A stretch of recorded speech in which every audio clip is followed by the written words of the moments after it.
Hello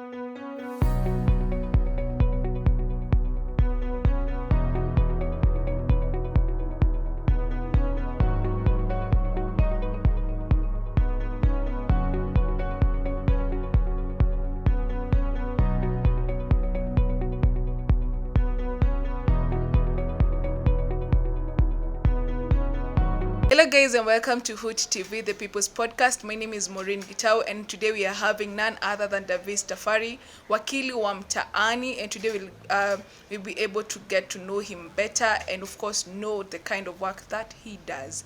So I'll let him introduce himself and we'll get right into today's topic. Yeah. Karibu sana. Thank you very much. As you have said, my name is Davis Tafari. Davis Tafari is a political activist in Dandora. I'm also a graduate. I'm a graduate from the University of Dandora. Allah, yeah. I didn't know that. At least in Kwanajua, the University of YouTube. Now this is an added.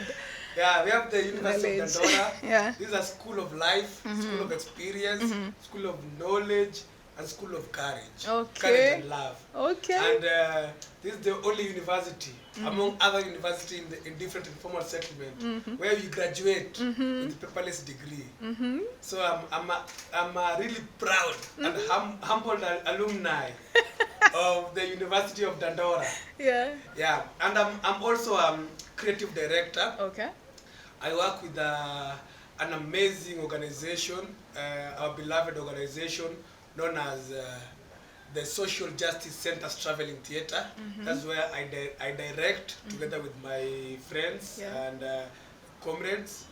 And I'm also a team leader in an organization known as Dandora Eco Green West Pickers Network. Wow. Where we are trying to consolidate the West Pickers and to make sure that they have owned their struggle and also to let them know that they are part and parcel in this change making, and only through coming together is where we can chart a way forward in building a sustainable community. Yeah. Hey guys, that is Tafari for us. Like you've heard all those titles, guys. He's doing so much for his community, and of course tumesikia kuko na the University of Dandora. Yeah. So I think you've touched a lot, and everything that you're doing is touched on activism. Yeah, activism. So I would love to know why activism. How did the journey begin for you, and how did you find yourself into activism? Ilianza aje? Yeah. I think that is a very interesting question. First of all, I cannot forget to say that mimi kama Davis Tafari, I am a product of the struggle. Yeah, I'm a product of the struggle in Dandora and in Kenya at large. So I've grown up in Dandora. Nimegrow mahali inaitwa Shasha in Dandora. It was just next to the dump site. Okay. So tumegrow tukiona violence first hand, tukiwitness violence first hand, tukiwa victims of violence. I remember the first time I was arrested. It was when I was finishing my class 8. Class 8? My class 8. That's when I was arrested. So, and remember, our house was the first one ukitoka dump site. From the dump site, tulikuwa na nyumba ya kwanza. So that's where we were staying. So I was someone who was witnessing this violence. And also where I was studying, my school, where it is located, it is inside the dump site. Wow. So each and every time, nikienda shule, I could witness violence. Each and every time ningepata kuna mwanamke amerepiwa na ameuliwa hapo. Sometimes when we were going to school, tungepatana na wezi pamoja na community members wenye wanaenda kazi asubuhi. Tunashikanishwa pamoja, wanaibiwa, sisi watoto tunaambiwa tuende. So it was something that I witnessed growing up. After I finished my primary education, my mom even refused. Alisema siwezi soma Dandora because it was really bad. So nikaenda nikasomea Isili, a school there in Isili. And also I was witnessing not this violence, not only in Dandora, but in Mathare, in Isili, and anybody who was coming, who was a student like me. I could hear their stories, and hapo pale nikajua these struggles are interconnected. What is happening in Mathare, it is happening in Dandora, and it's happening in Isili. And this time there were killer cops, people who are trigger happy policemen, bloodthirsty policemen, who their only thought is to kill young people. So these things were, I was asking myself, what is vitu zinaendelea? Why do we have people known as killer cops in the informal settlement? Why do we have the largest dump site in Dandora, but not in Karen, not in Runda, not in Kilelesha, not in Langata? Why do we have police station in every entrance and exit of different informal settlement? So these questions are things that I was contemplating with them when I was growing up. And growing up, I was being arrested. I think I was being arrested each and every time. And I had a very strong and supportive mother who never left me behind. Anytime nilikuwa nikishikwa, my mom could come na make sure I secure release, not only for me, but for the people who I was arrested with. Even if they're not my brothers or my friends, tungeachiliwa wote. And maybe to clarify, mbona mlikuwa mnashikwa? Kwa sababu tunaishi Dandora. Okay, like so like there's nothing you've done. You guys like mna we are black people living in Dandora. Okay. So that's a crime first of all. So and kulikuwa na gari inaitwa Sabasaba. Ilikuwa Mariamu, gari ya polisi, Land Rover. So this Land Cruiser, the only job it was to arrest anybody. And if you are to be freed, lazima uwe na 500. So for me, I always thank my mother. Alikuwa nakosa hiyo 500. Nataka kuwa na more, angekuwa na 2000, 3000 tutoke wengi. Ona. So after I finished my high school, I got arrested again. And after being arrested, nikatoka hiyo. And that time nimeanza kuweka dreadlocks. And I remember my mom asking me, now because huku Kenya kuna kazi, and I need to go and slave in the Arab countries, because that is slavery, that is ukoloni mamboleo. Ona, neo slavery, let's call it neo slavery. So when my mom said that anataka kuenda kufanya kazi kwa Waarabu, aliuliza swali moja, and this question still rings in my head, and anything that I do, I always remember what my mom told me. Okay. Aliuliza, my son, if I go to work in the Arab country, when I come back, see, I will find you if you are dead or you are in prison. Because at that particular point in Dandora, people are being killed. We had even our Facebook page for just posting lifeless body of people who have been killed by police. Oh my goodness. So these are things that were traumatizing when my mom. And not only me, I remember that time my brother was in Jamhuri high school. And one day before my mom was traveling, he was suspended from school. So this is something that when I was witnessing, I was even feeling pity for my mom. So after this whole struggle, I met my good friend Calvin, and he was the one who introduced me to things that I do even today. Wow. He was the one who introduced me to photography. Wow. I never went to school. That's why I say I'm from the University of Dandora, where we have a lecturer like Calvin Onyango, a very good lecturer, with paperless degrees and paperless PhDs. So, and he introduced me to photography and videography. He trained me on it, and also he was part of. He was a photographer in the movement, the social justice movement, and he introduced me to the social justice movement. And that's where I became part of the movement. Napo pale nikagundua, oh, it's not only me who have this view that things can change if we unite. There are a lot of people, like-minded people like me, in this University of Dandora, in these streets of Dandora. And not only here in Dandora, but in Mathare we have another center. In Kayole we have another center.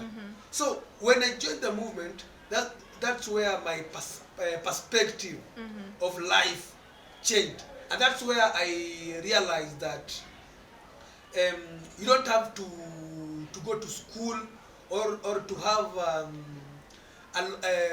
degrees to fight for human rights. You just have to be human. Yeah. You just have to know that there's still the humanity part of us that is still inside us, and we must ignite that humanity side of us. So you say like you joining the social movement, which was because like after you being introduced, you felt like this is home. Yeah. This is what I've been looking for. Yes. So like that's how you found yourself here. Yes.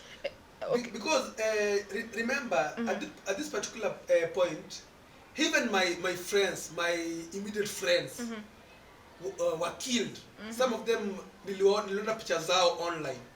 But I was telling myself, no, this is not what is supposed to be done. Kwani jela ni za nini?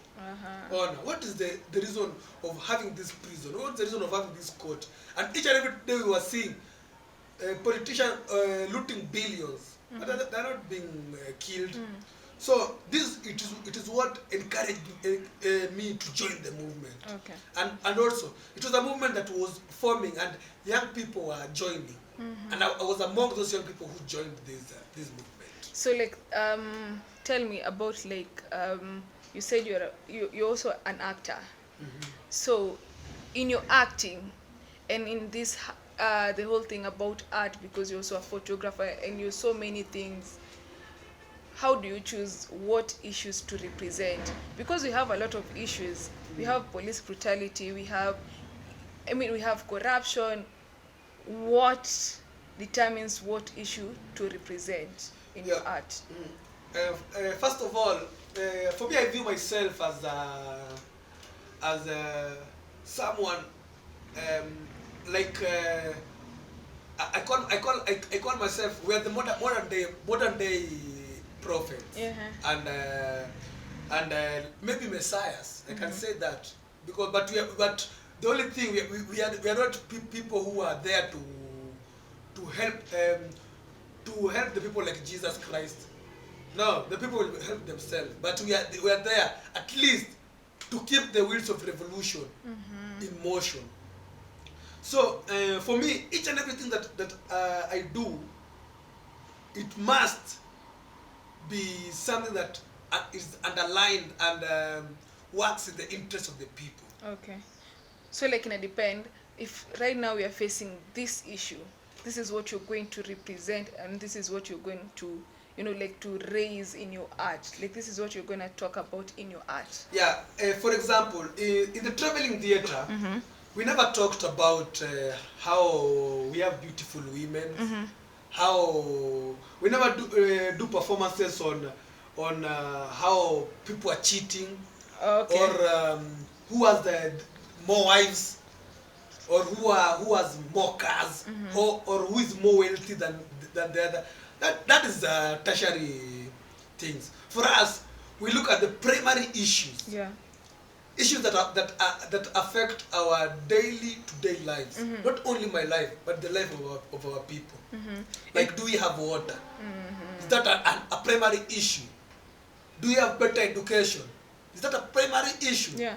Do we have food? Is our constitution being respected? Do police adhere to the rule of law? These are key issues that I think we need to talk about them right now. Yeah. Before we talk about who has the beautiful dress or who has many wives. So for us as the social justice movement and as me, for me I prioritize immediate and primary issues first before secondary or tertiary issues. Okay. And when you're doing this art and when you're doing your activism, who are you trying to convince? Who are you trying to address? Is it those in political power? Is it the community? You know, the stakeholders? Who are you trying to convince? Yeah, for us, we believe in collective power. Okay.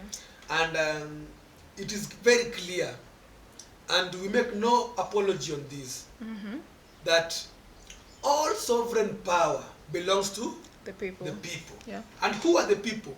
We are the people. We are the people. So, and our ideas are not private. Our ideas are always public and social. Social. Our ideas are for the people. Or for the people. And each and every time when we practice our ideas, we practice them where the people are. So each and everything that we are doing, and we are great students of Fidel Castro and Che Guevara, who said, without any fear of contradiction, that we are not messiahs, and we ourselves cannot liberate the people. It's only the people who can liberate themselves. And that's what as the social justice movement and the social justice traveling theater, we are there too. We come with our ideas, we practice them, we are there with our people, and we tell them, now let us chart a way forward. Let us bring solutions, because these solutions will not come from heaven, will not be magic, to something that the people themselves will come up with. So for us, it's our ideas are for the people. Okay, the community now. For the community, the masses, So the oppressed. Yeah. And by the way, let me be clear. Okay. Our art and our struggle and what we are fighting for, we make no apology by saying we are biased. Because for us, who are we fighting for? We are fighting for the poor majority. We are fighting for those people who are dispossessed of their land. We are fighting for those people who face police brutality each and every day. Yeah. We are fighting for those oppressed and exploited. Those are our people. Okay. Not everybody is our people. Not everybody is our people. Yeah. Wow. Yeah. So Tafari, I would love to know, because all these things that you're doing, especially in the current state of our country, like I feel like the civic space is shrinking, and so like ni kama unajiingiza into a very huge problem. Now, how do you protect yourself when a piece you've done or something like you've said online, it hits the political or legal red lines? You know, you find yourself, kuna watu wetu wenyewe hawajapendelea sana venye unaongea, and you find yourself in trouble. How do you protect yourself from that? And have you ever found yourself in such situation where you've done a piece, of you gone online and said something, and then inakurudilia? Yeah. Yeah. I think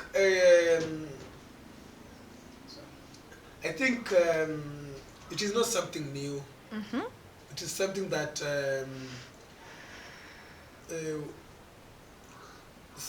since become an activist, it is something that we usually face, because these people who we are fighting with, they think they own monopoly of violence, and they have resources, and they fear.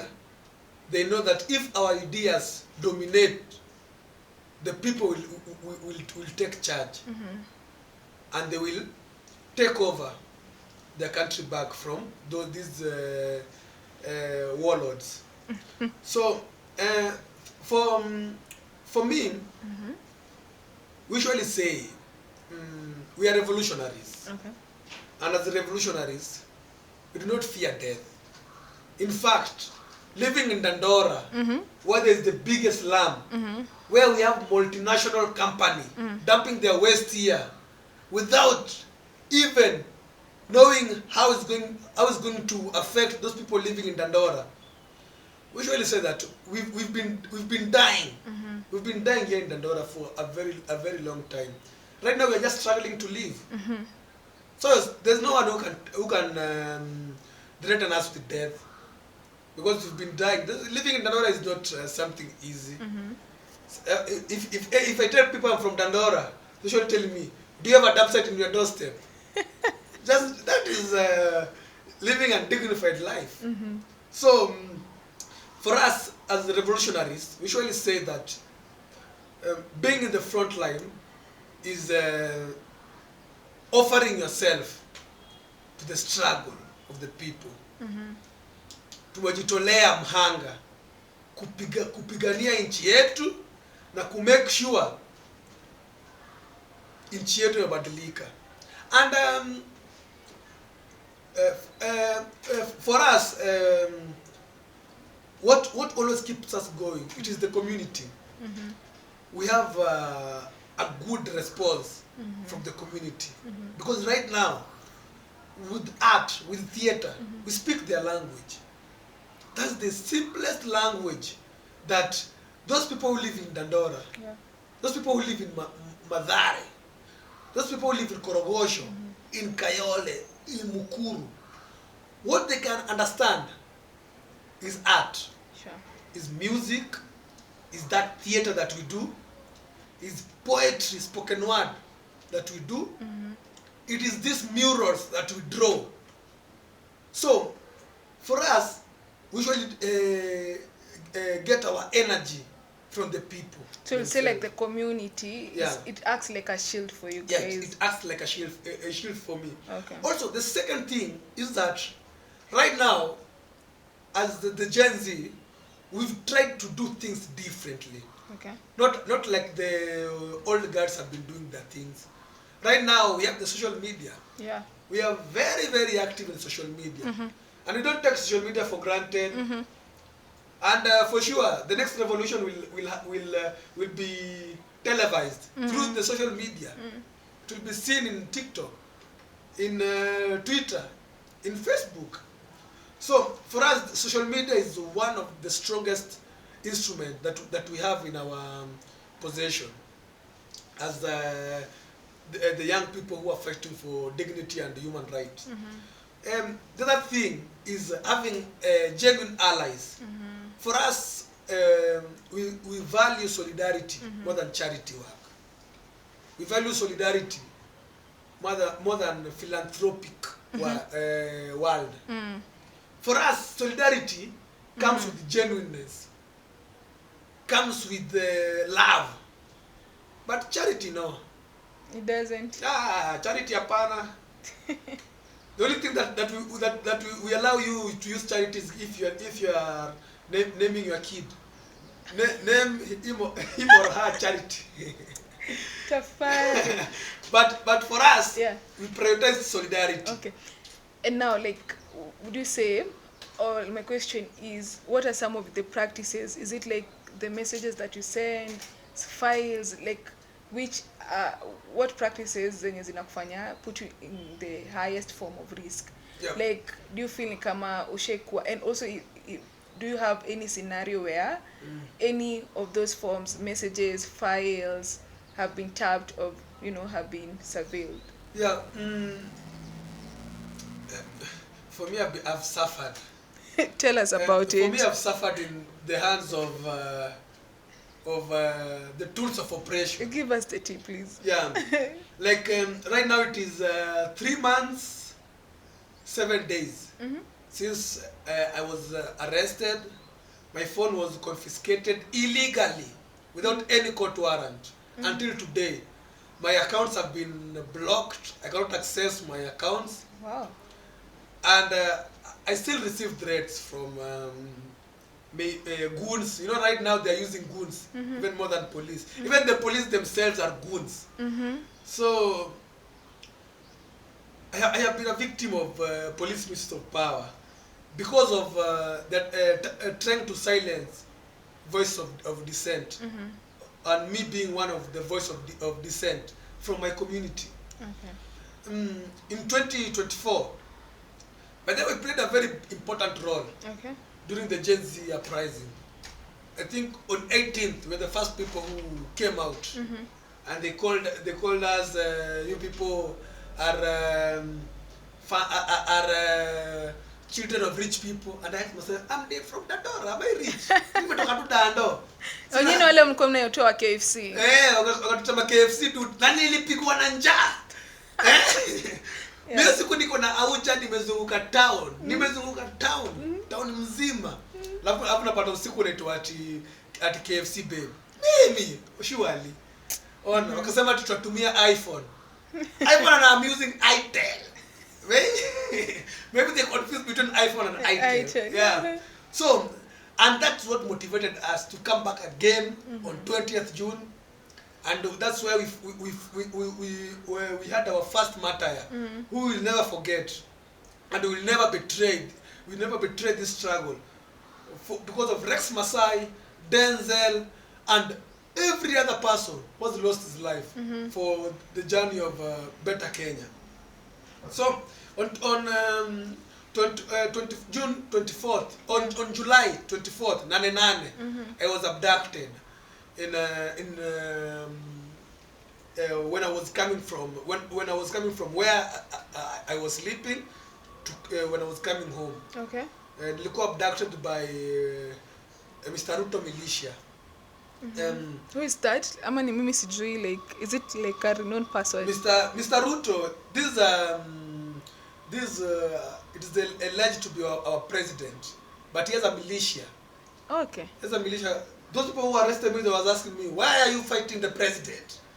So, if you're telling me I'm fighting the president, I don't have even any monopoly of violence. And you have a gun, I don't have a gun. So that means that this person is someone's militia. And that person is a warlord. He can unleash violence towards me. So, when they abducted me, I really thank Bob Njagi. And as we continue with this podcast, we must say, free Bob Njagi, who was abducted in Uganda and is being detained. We don't know where Bob Njagi is. And Bob Njagi was the person who saw me when I was being taken in a civilian vehicle, so, and with civilian men in mask. So it was Bob Njagi. And I cannot forget to thank Bob Njagi, because kama sio Bob Njagi kuniona, I don't know if I could be alive even today. So they have arrested me. How long did it take, like, the abduction? When they took me, it only took 3 days. Next, they took me. I don't know why they took me the first time, but my Twitter comrades, my Twitter friends, raised the alarm, and they took me where they were holding me and took me to Kamkunji police station. So tell us about, like, this whole scenario. Where you are, did you recognize where you were at? Was it a house? Where was it? Was this place? Walikuwa nakupatia food, like, what was happening in there? Ilikuwa hell. That's why nakwambia these people are militias and these people are warlords. Okay. And we must reject warlords. This coming election, all warlords, all drug dealers, or conman, they should not be near any political seat. Because our walinishika, for me, I knew this was, because that person who was just sitting next to me, I got fanana PA wa huyo president, a very bald person with big eyes and a very big hand. Nilikuwa najua mkono itanishika hivi ininyonge, inimalize. He was very scared, na amevaa mask. Wananiuliza, ati mbona mnataka kugeuza serikali? Unaishi wapi? Who is your father? Nauliza, I even pretended that I was mad. Because I don't know where they're taking me. Sasa hizo gari imeshika barabara kwanza inaenda Central Police Station. Central ndio headquarter ya mauaji na militia. Central imejaa militia wengi sana. So hapo walileta kwa Central the first time nilikuwa katikati ya two policemen, and I was nilikuwa nimekuwa chained hivi. So niliingizwa kwa gari, tukaongea, akanifungulia, akani chain hivi. Ona. na huyo kuta madam mwingine hapo archives pale nilishikwa nikaletwa archives. Na archives hakukuwa na mtu hiyo time. So, it was only police. Okay. Mchana, it was mchana. Saa 6 mchana. Okay. Hakukuwa na mtu hapo archives. Akapiga huyo madam alikuja kama amevaa combat na amekuja na gari fulani hapo ka Audi nyingine kali sana. Akakuja kaniona kunichungulia akasema ndio ule msanii. Ona kusema kwa ID yako wakitisha ID nikamwambia sina ID, kwa namba yangu nini jina yangu akaandika nini sijui akona kitu fulani hapo sijui ni nini. Wakasearch hapo vitu wakasearch wakaanza kunza kwenye ni Homa Bay. Nikamwambia kwa ni Homa Bay. Kwa nini wewe ni Omera? Nikamwambia wewe si Mkikuyu. Nikamwambia mimi si Mkikuyu. Wakasearch. Ona gari wakasema wanipeleke nipeleke at the river. That's the first thing nilisikia nipeleke at the river. Lakini the first time walipeleka Central Police Station. Na tukiwa Central Police Station sikujua nini na happen kwa sababu mapolisi wakakuniangalia. Wanakuja wanachungulia. Haya huyu ndio ule msanii.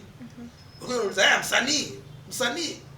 So I was acting mad. I was just laughing because I don't know what after this moment what will happen to me. And for me kwa kile yangu nilikuwa kubali what will happen, let it happen. Because nimeshikwa peke yangu. My friends tulikuwa na wao. Juu mimi niliona watu wakinikujia, nikamwambia beshte yangu, watu sioni vizuri. Ona, aka branch hivi na mimi nika branch hivi.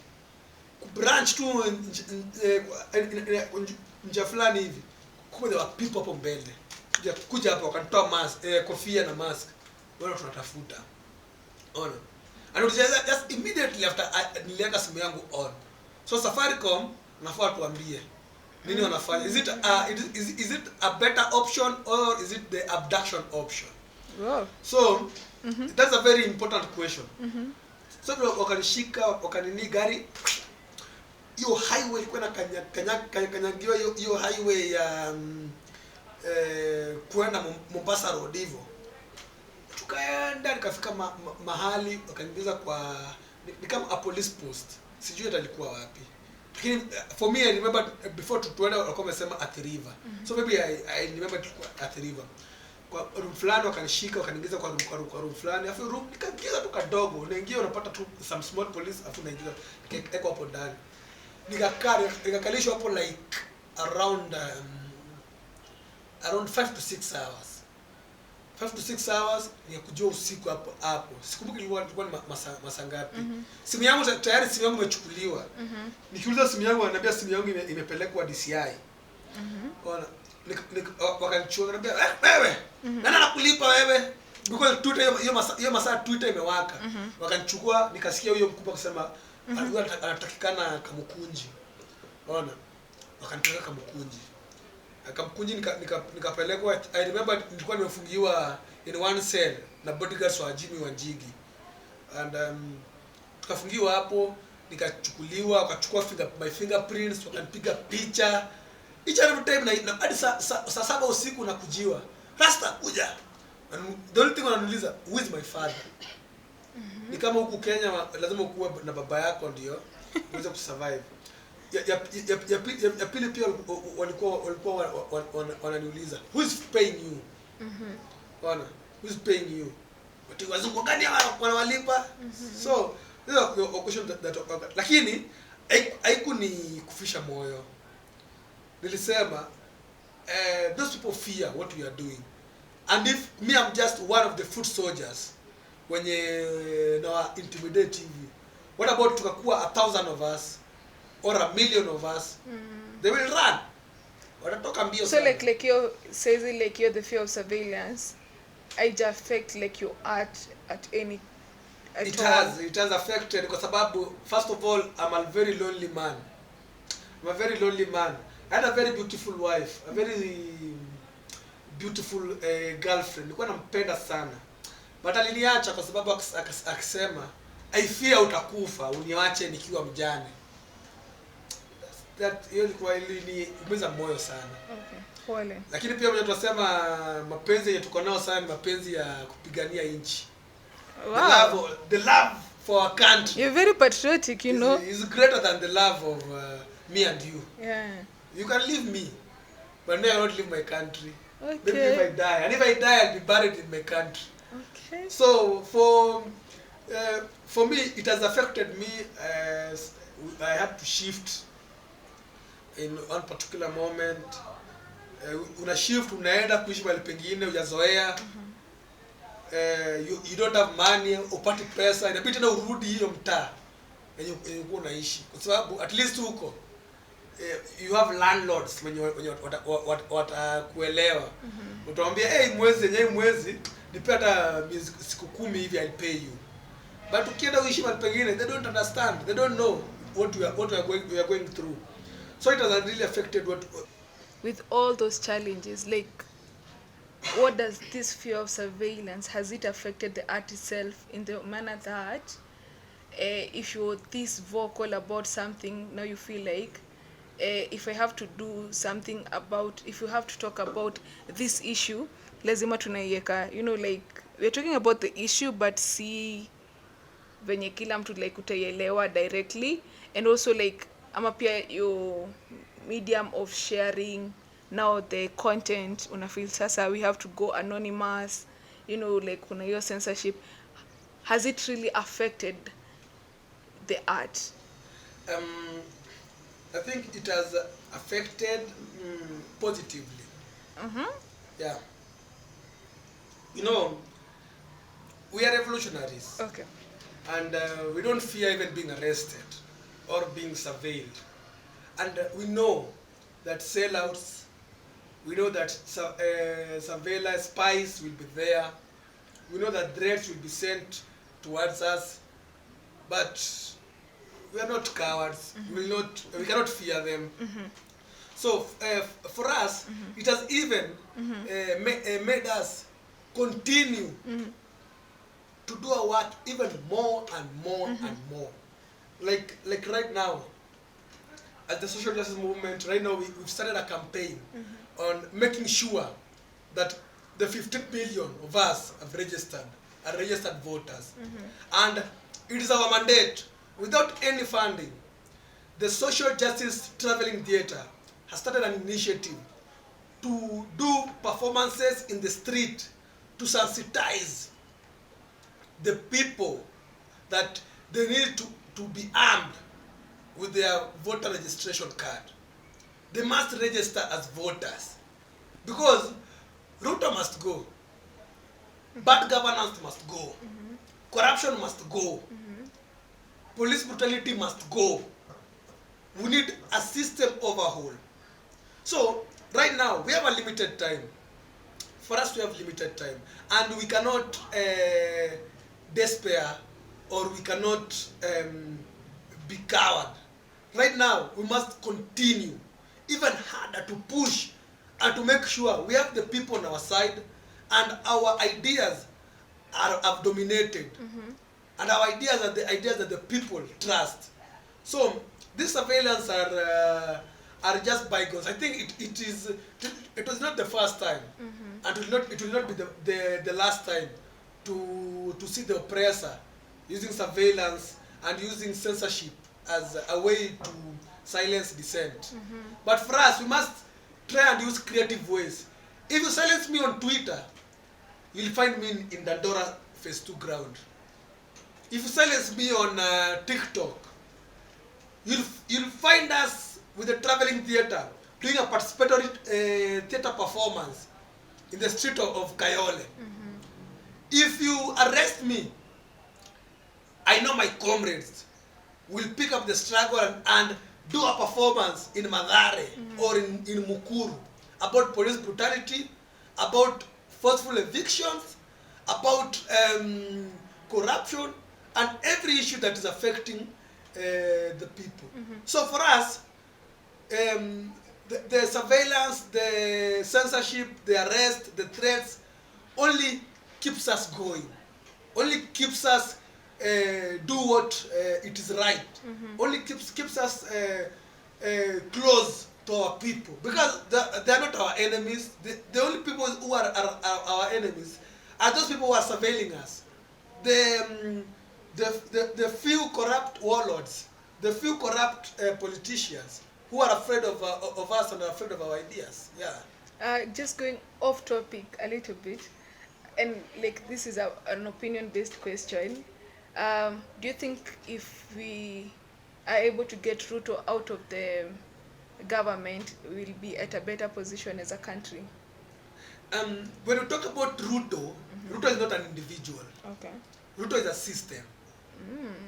And if you're a good student of history, if you love reading, that is, you can remember that Moi said that Kanu will rule for how many years? 100 years. And Ruto is a product of Kanu. Ruto has been in YK 92. Yeah. Yeah. So he's still continuing what his father Moi did. And for us, right now, electing our parents did one mistake that we must correct it. They gave constitutional pedophile. Let me call him like that. A constitutional pedophile to take care of our constitution. Can you give a pedophile to take care of your kid? No. But that's what Kenyans did. We gave a constitutional pedophile to take care of our beautiful constitution. And remember, I was still a small boy when Ruto was saying no to this constitution. And I remember, even used the color red to miss danger. He was saying, no. I am a walking danger, and I don't want this constitution. My father Moi, we cannot allow this constitution. And he was saying no to this constitution. There are so many people who lost their lives because of this constitution. There are so many people who are jailed because of this constitution. There are so many people who are still living with scars because of this constitution. So, with the power of the people, eventually, we said that yes to a new constitution. But the biggest problem, we gave a constitutional pedophile and a drunken warlord as people to take care and implement this constitution. Can they implement it? For sure. For the last 15 years, those people will never and can never implement this constitution. And that's why we are saying Ruto must go. And Ruto as a system. And for sure, our immediate task right now, we are in the 202 moment where we were saying, yote yawezekana bila Moi. Everyone was saying, we don't want Moi. And right now, more than 70% of us are saying, we don't want Ruto. Okay. And when we were saying we don't want Ruto, it means that Ruto and his puppets, we don't want them. Tafari, would you say like you've seen, do you have a success story as a team? And also like even to mention, we didn't clarify what is social justice traveling theater, how was it formed, how did it come up, all those stories. You'd first tell us the back story of it, how it was formed and what you guys do, and also some of the success stories that you've been able to achieve so far. Yeah. The Social Justice Center's Traveling Theatre is a collective of cultural workers. We are cultural workers who use theatre and different forms of art to advocate for social justice and to create awareness. And also, we are part and parcel of the social justice movement Nairobi chapter. Okay. Social justice movement Nairobi chapter. Okay. Yeah. So it started in 2018 during the iconic Sabasaba March for Our Lives. That's where we said, let us use a different form of organizing. And because I was doing theater in my lifetime when I was growing. It is something that I together with other comrades, we introduced it in the movement, and it really shaped the movement. I remember the movement has used this theater to simplify some questions that the community are asking, or the community want to get the answers. So for us, theater has been a very important instrument in the struggle for social justice, and not only the struggle for social justice, it is also the backbone of community organizing, of organizing. So the traveling theater right now, it has 7 years. It has existed 7 years, and for us, we don't beg to be registered so that we can work. We don't beg this state to register us. We've been working because our people are here. Some of them are hungry. They don't have even that. There's nowhere that it has been written that if we are registered, no, it validates us to come and work for the people. In fact, when the state refused the travel theater to be registered, it even gave us the reason why we should continue doing our work in the community. So for the last 7 years, we've been working in the community, and we've seen success in our work. Like first, our theater has sparked a lot of justice center to be created in Mombasa, in Kisumu, in Kajiado. Also, like, you're not just addressing the people in your community. No, you're not just limited to Dandora. We are a traveling theater. Oh, okay. You cannot tame us. Okay. You cannot tame at the traveling theater. It is like a river.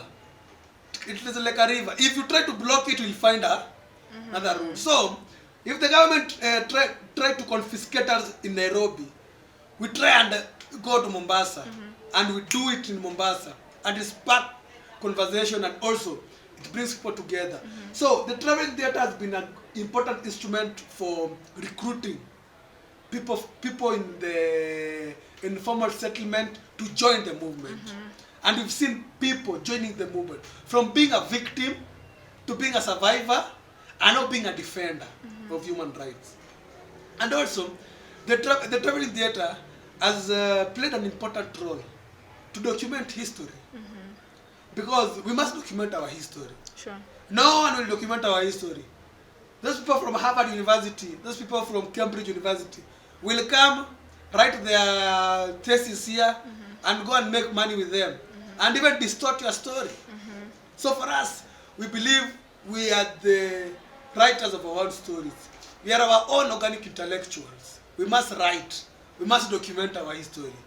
So we've been doing performances of stories of resilience, stories of unsung heroes, like the Moranga Women's Strike, a very important strike that led to the 1951 state of emergency, and the reborn of the Mau Mau, and the role of women, the Muranga Women's Strike. We did a performance on that, and we've even seen other theaters that have been born out of this our theater doing that plays. So also, our theater, it is not static, it is in motion. Okay. It is not an island that we are just there as ourselves. It is in a constant motion. It is spreading as a bushfire. So many people have started emulating this kind of theater, or this theater of the oppressed. We have another one in Kiambio. We are seeing another one being formed in Korogosho, another one being formed in Kisumu, another one being formed in Mombasa, and in different informal settlements. And even we have seen some theater companies changing the ways of doing their work, because the people themselves demands them to change how they work. They'll not keep on telling us to how we'll dress for dinner. Yeah. How we should dress for dinner, or we are talking about Calvin's beards. in a play. No. Let's talk about the real issues. What is affecting our people. Let's talk about lack of water. Let us talk about why in Dandora or in Kayole or in Madare we have water rationing. But in Mudaiga we have excess water even for washing dogs.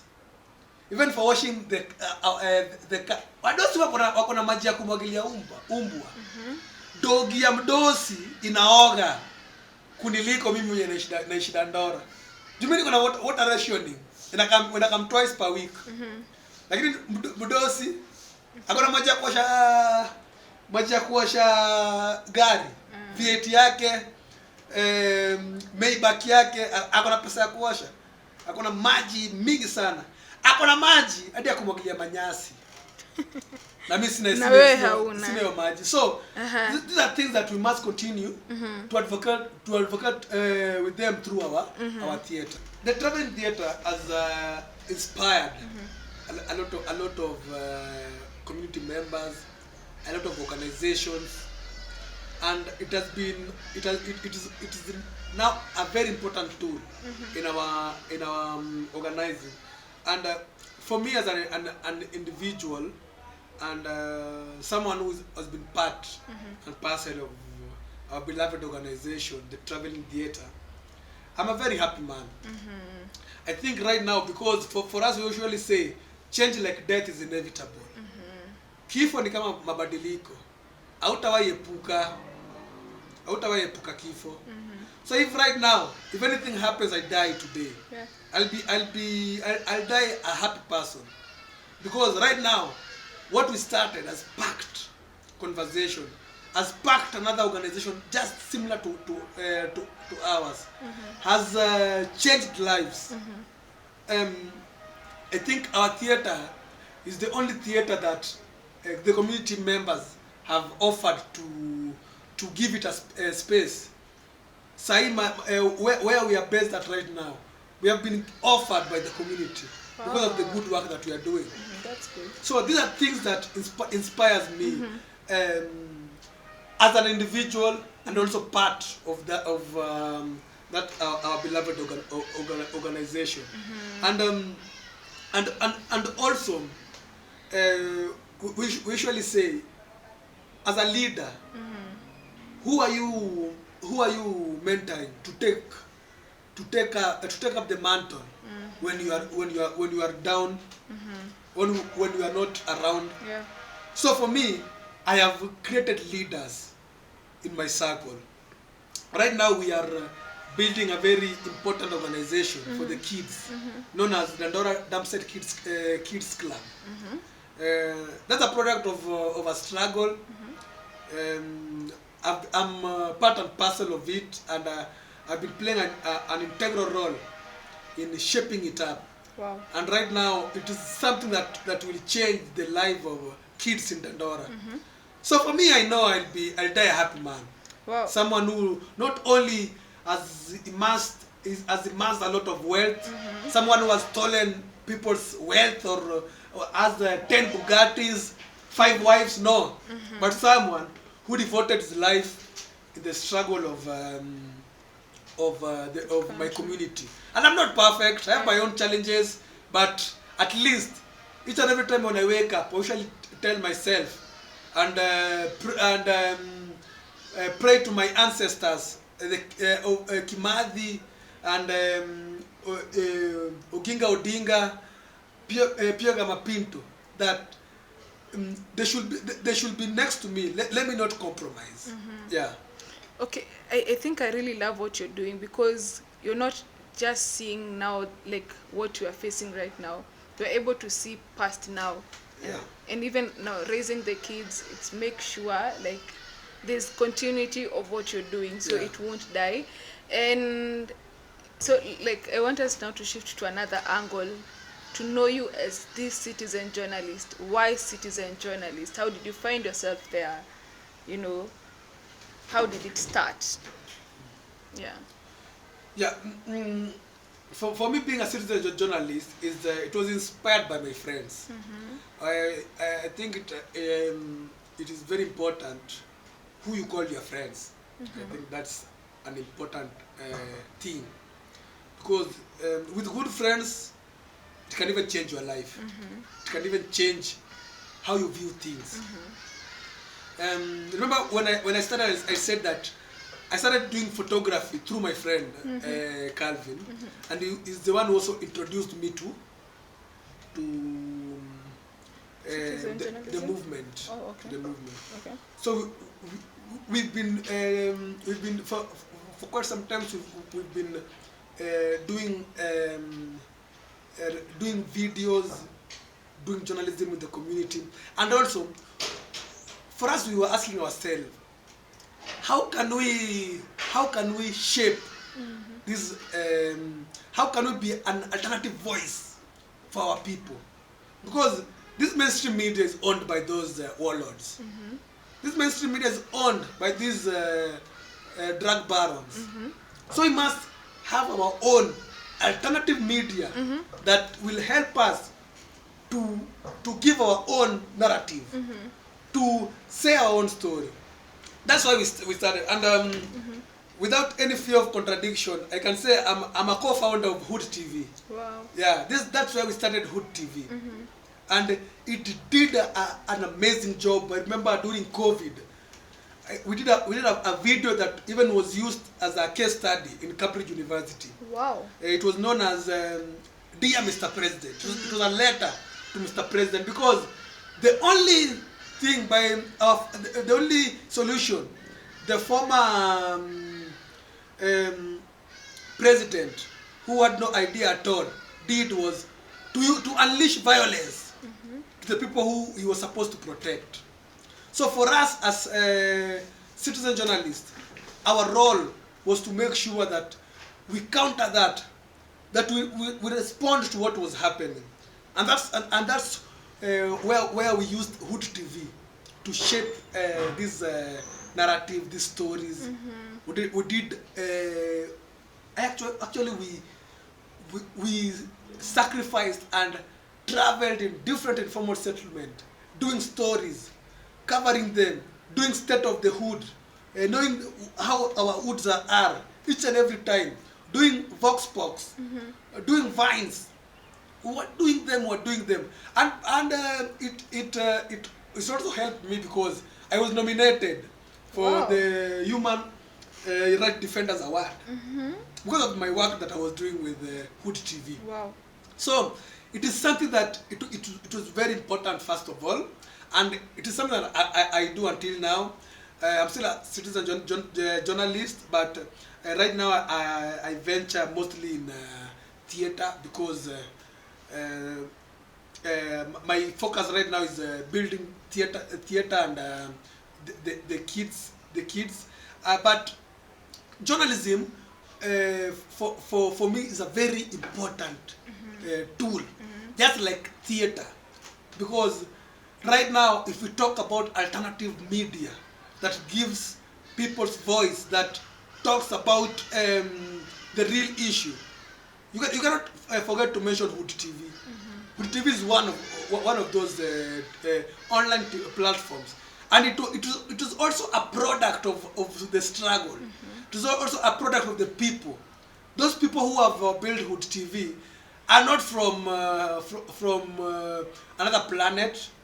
They are people who are living in this community, are part and parcel of this community, have experienced these injustices or in this community, so they know what they want. So that's why building an alternative media was very important to me as part of the co-founders of Hood TV. Wow. So while we are at it, how important do you think will be if activists and journalists collaborate? Yeah. Yeah. I think activists are also journalists. Okay. Maybe I can say journalists are activists. Oh, okay. Musicians are activists. Everybody is an activist. If you cannot, if the chair always teaches us by saying, if you tremble in indignation at any injustices, then you are a friend of mine. You are a comrade of mine. So if you cannot sit and watch injustice being perpetuated in someone, then you are an activist. An activist means just being an active citizen, being active and being ready to defend the constitution, because the constitution also recommend us to defend it. Okay. So for us, we must put it in mind and be clear that there's no someone who's a journalist just because of yes, there's someone who can just be a journalist working for the status quo, working for the oppressor, working for the warlords. But now there is us who are trying to see a different view, and trying to use different means to reach our people. And journalism is one of them. That's why we are not corporate journalists. We are community journalists, citizen journalists. We offer our services to the help of our people. Not only journalism, there's also theater. There's also being even a farmer. You can be a farmer and you are an activist. Farmers are advocate for environmental activism, food sovereignty. They're activists. So let us have that. Let us not have that contortion that activism is like a career. Okay. Like a career. No. Activism is just something that you are devoted to fighting for human rights. Being a human, just being a human. As we are almost winding up, how do you see the future of artivism? Using art to advocate for, policies, to advocate for our rights. How do you see it in 5 years' time? And also, how do you see yourself as an artivist in, let's say, 5 years to come? Yeah. First of all, it is important to acknowledge those people who came before us. Our great teacher, Ngugi wa Thiong'o. Our great teacher and mother, Michere Mugo. Our great actors and teachers, the Kamiridu Theatre. Those people who are there before us, they are the ones who have made us who we are right now. Because we saw them what they were doing in 1960s and 70s, 1980s. They were fighting the status quo. They were fighting bad governors using their theater. And more than 30 years later, I'm here. I'm just 27 years old, and I'm here advocating for what my forefathers did. So for me, I see a future that people will stand up. We'll have I'm seeing a country of upright men and women. I'm seeing a country where activism will not be commercialized, but will be used as a social instrument for the people, to emancipate the people. I'm seeing as activism being people channeling the resources to support activism, because that is the language that the people are talking about. And also, it is important people to know that activism and activism, we are cultural workers. We are workers. What we do, doing a performance is work. So if we have people who can support us and can fund this our work, we are happy and welcoming them, because we need these resources to continue our work. Yeah. Hey, Tafari, you've mentioned something. What is commercial activism? Okay, commercial activism is there are some people who think that that it is their career. Okay. To fight for GBV. See, my entire life, I cannot talk about someone who has been killed by police, but my career is talking about GBV. That my career is talking about environment, talking about how to plant a tree. Do you want to plant a tree? If you cut one tree, plant three. That is career activism. Also, like it's like you're limited to only one thing. Only one thing, and then you're doing it so that you can satisfy your financial needs. Okay. But not for the good of the community. Not for the betterment of the community. And also, there's someone who said, environmentalism without social justice is just gardening. Ooh, okay. So, for us, we usually see every struggle is intertwined. You cannot talk about GBV without talking about EJE, without talking about ecological injustice that is happening in Dandora.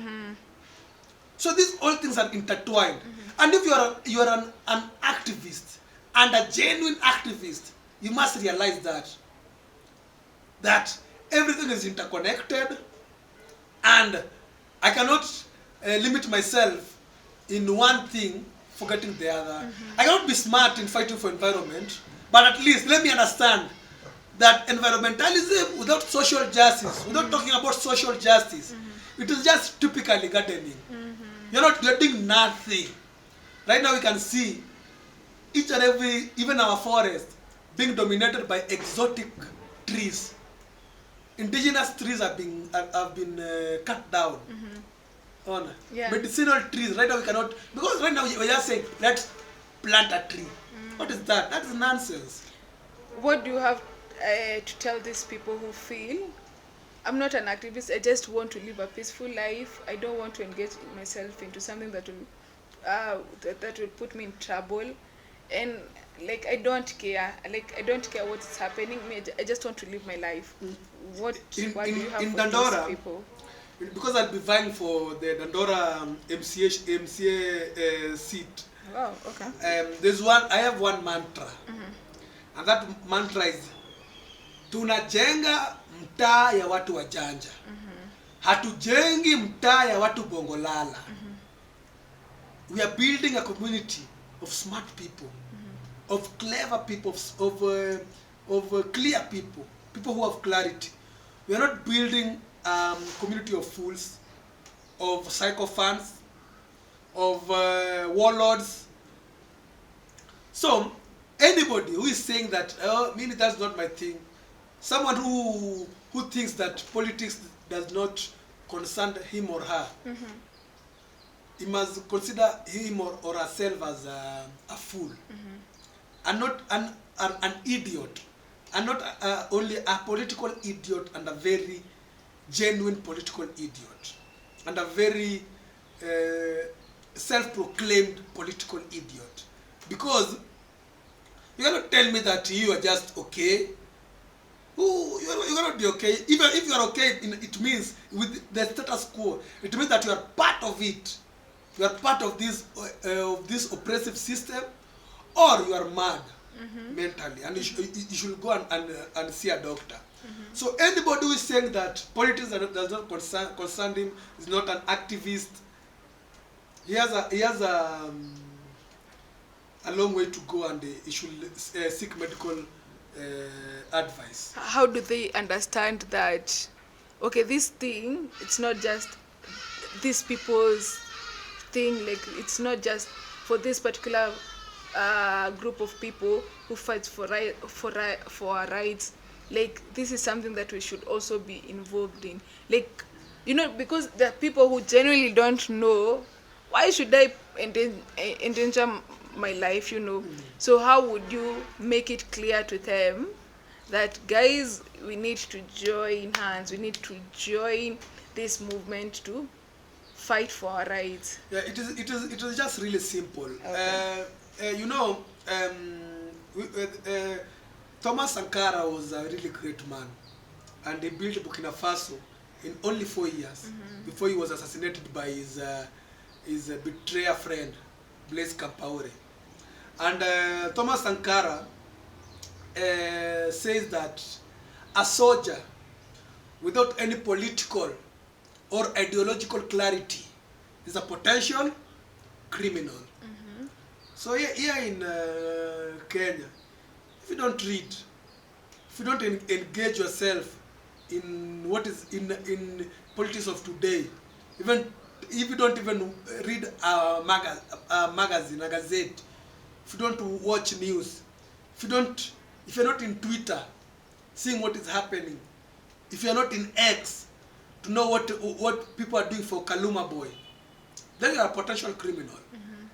So first of all, as the social justice movement and as a revolutionary, we are in the front line first of all to make sure, because these are our people and we cannot blame them for not knowing that they have the power. For us is to persuade them. And we've seen what happened in 24th last year and in this year 25th June clearly tell us that our work has been is paying off. Yeah. Because for us we believe that we must cultivate our mind. Okay. We must cultivate our mind by reading and studying diligently, so that our ideas are people can relate with in the community. So for us, we usually read, and we encourage anybody who thinks that politics is not his thing. Let him read first and to understand who is our enemy. Our wakili wa mtaa. Yeah? Like tufafanulie. Yeah. Like I said during my the beginning of this show, I said that I am a graduate. So I graduated and right now I'm a lawyer, but with paperless degree. I'm a lawyer wa mtaa, community lawyer. So in the University of Dandora, we usually believe that if you are in a school of life, if you learn from people, if you have learned from books, you have learned from our mistakes, then you become a better person. And if you become a better person, you now offer your betterment to the service of the people. And it's the people themselves who, by the way, call me their lawyer, wakili wa mtaa, lawyer wetu. Because here in Dandora, being arrested because you're just a young man living in Dandora, it has been normalized, and it is something that usually hurt me. That a police vehicle will just roam around Dandora arresting people. Ati kwa sababu mmekaa base, ati sisi tumekaa base tukaona pro box. Mbona mmekaa hapo? Hamna kitu ya kufanya. And then you are being arrested. So most of the time when people are arrested, I usually intervene. Not as me, I'm not Messiah, but as our organization. But me, I usually come because I've been a victim of that police station. So if I come, I will tell. I'm making it clear to my people, and I'm making it clear to the police that no, people like me are not criminals. People who you have jailed them, they're not criminals. They're just poor people living in Dandora, and you should not arrest them. If you want to arrest person, go and arrest that person who has been looting Shah. Go and arrest that person who sold our parent fake fertilizer. But don't arrest me because I live in Dandora, and because I'm walking past 8 p.m. in the night. So most of the time I usually intervene, and that's what has earned me that title of lawyer wa mtaa. And I wear it as an alumni and a graduate of the University of Dandora, School of Life, School of Confidence, School of Boldness, School of Courage and Love. Wow. Yeah. Hey, you do so much. You really do a lot of stuff. Hey, I've seen several videos of you. They've gone viral. They've gained a lot of attraction. You're talking about 1 million plus. Tell us about these videos. Yeah, Yeah. and I think TV has done a very good job Yeah. in highlighting these. Most of my videos were posted on TV as they have gained more than 1 million views. Um, and these are during the protest. You know, nikiwa kwa maandamano, wananchi wenyewe walishani deploy, wakasema sasa wewe utakuwa unatusaidia kwa kutuimbisha. People call me Juogi Master.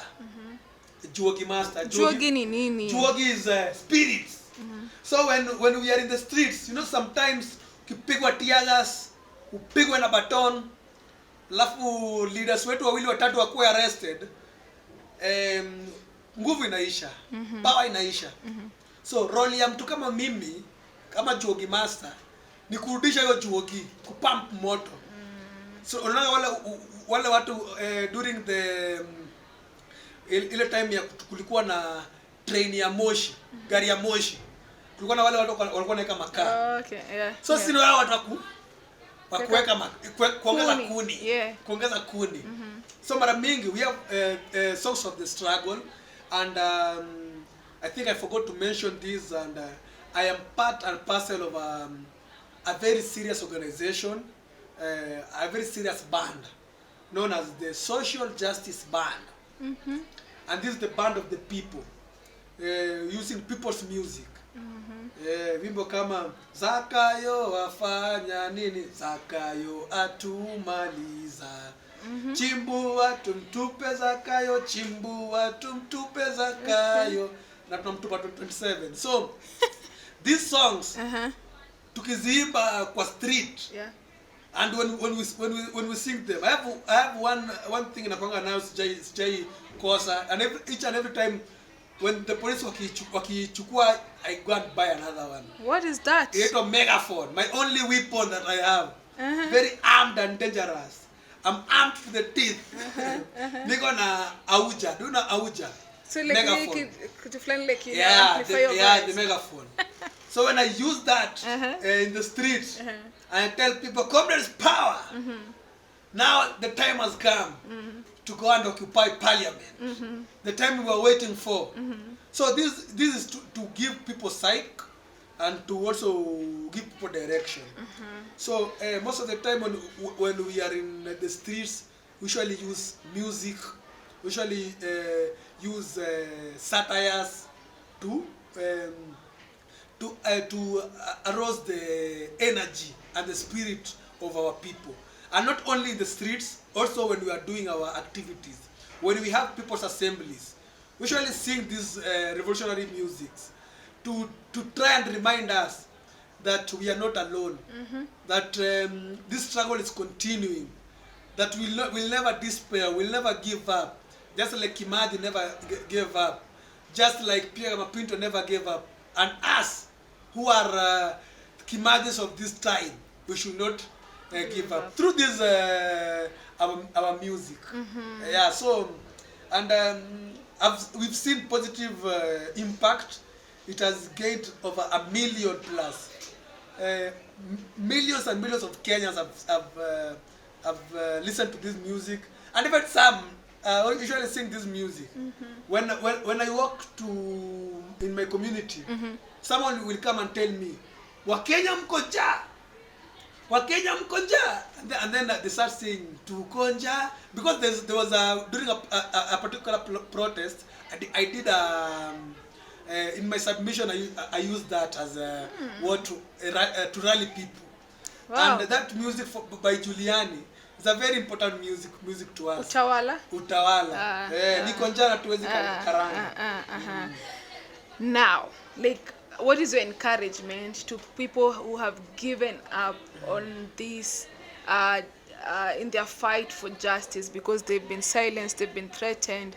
What is your encouragement for them? Because for you, you've faced the same problems, you've faced the same challenges, but you decided to stand up. You've not decided to, to give up. Yeah. Yeah. For me, is to say to revolutionary poets, to online comrades who have not despair, who have not compromised, to musicians who are singing songs of the struggles, songs to encourage our people, and songs to remind our people that the struggle is still on, to writers who write about our stories, who publish articles, to the social justice advocates in our movement, and also to patriotic Kenyans who are ready to hit the street again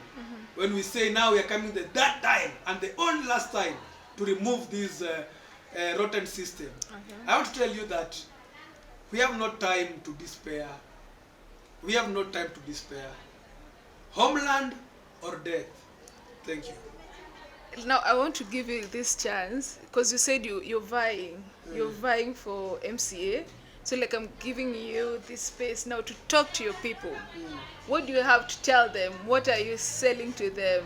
Yes, and why they should choose you. Yes. Okay, to my beloved people of Dandora Phase 2 and Dandora at large and Embakasi North and Nairobi and Kenya, 2027 is a very important moment to us. And this moment is a moment to change the wheels that has been driving this our country to the dogs. It's a time to make sure that we've restored dignity and we've jailed all the warlords, all the drug dealers, and all the corrupt individuals who have been looting our resources, who have been making sure that we continue to live in poverty, and who have continued to amass a lot of wealth in the name of being our politicians. And this is a time to choose leaders, not dealers. And as Davis Tafari, I will be vying for the MCA of Dandora Phase 2, 2027. And this moment is a moment to change our community. It's a moment to build a community of people who know what they are doing. People who are taking charge of their community, and not only their community, but their country. Tunajenga Phase 2 ya watu wajanja. Hatujengi Phase 2 ya mabongolala. Davis Tafari anakuja kuchange Dandora Phase 2 na to change Dandora as a whole. Thank you. Guys, we've come to the end of this podcast. Tumesikia manifesto anakuja na moto. Guys, you see, like after this podcast I'm questioning my love for the country, because what Tafari is doing, like everything he's doing is just for the country, man. And make sure like you followed him. And also there's a guy he has mentioned several times, Calvin. He's the producer the producer of these shows. So be kind enough, follow him, subscribe, like, comment, share, and also follow him on this other page, at Calvom Kenya. Yes, follow him, like, also do angalia vitu amazing anafanya. Yes, and don't forget also to like this episode, to share this episode. I've been your host, Maureen Ghetto, and you can also check me out pale YouTube at The Observer by Maureen Ghetto. Till next time, bye-bye.